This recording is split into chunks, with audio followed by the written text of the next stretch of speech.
کرکټ بورډ کې تغییرات راځي. سلامونه او احترامات مو ومنئ.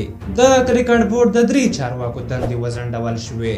د افغانستان د کرکټ بورډ سرپرست اجرایي رئیس اسدالله خان، د غوراوي کمیټې د مخکینی مشر دولت احمدزي او د ملي لوبډلې د مدیر نوید ساحل دندې وځنډېدلې. د کرکټ بورډ رئیس عزیز الله فضلي که څه هم نن شنبه د چنګاښ پر 15مه یادې پرېکړې لامل په ډاګه نه کړ، خو زیاته یې کړه چې یادې پرېکړې تر یو لړ بحثونو وروسته نیول شوي دي. نوموړي زیاته کړه چې د افغانستان د کرکټ بورډ د غړو یو 3 کسیزه ځانګړې کمیټه چې ضیاءالحق مرخیل، عاطف مشل او فریدون الهام پکې شامل دي، د دوی په اړه څېړنې کوي. فضلي وویل چې دغه کمیټه په وروستیو کې خپلې څېړنې د کرکټ بورډ له کمیټې سره شریکوي. که چیرې یاد کسان ګرم وبلل شي، له دندې څخه به لرې کیږي، او که کوم تور پرې ثابت نشو بیرته به خپلو دندو ته دوام ورکوي.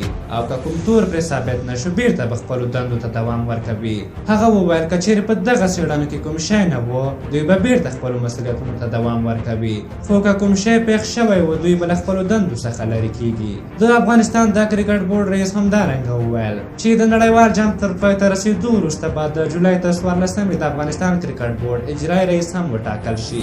دا په داسې حال کې ده چې د افغانستان کرکټ ملي لوبډلې په نړیوال جام کې خپلې 9 واړه لوبې وبایللې. ښاغلي فضلي وویل چې په دغه لوبو کې د لوبډل مشر ګلبدین نایب د مدیریت او رول په اړه هم غور وشي چې د یوې اونۍ په موده کې به د برخلیک په اړه پرېکړه وشي. کپتان ګلبدین نایب بیا په خپله وروستۍ مرکه کې وویل چې دی د کرکټ بورډ کارمند دی او کرکټ بورډ کار وخت غواړي د کپتاني پرېږدي، او په خپله دغه مرکه کې ډېر سپین حقیقتونه ویلي وو. د چارواکو په اړه که ووایو، ټول د یوې سکې مخ او سر دي. عاطف مشل چې اوس به دغه څېړنې کوي، په خپله په کرکټ نړیواله شورا کې د فساد دوسیه لري. تاسو د کرکټ بورډ دغه پرېکړه څنګه ارزوئ؟ خپل نظرونه مو راته په کومنټ کې ولیکئ. که زموږ دغه ویډیو مو خوښه شوې وي، ضروري لایک کړئ. تر بلې ویډیو مو په لویو بخښونکي خدای سپارم. د الله په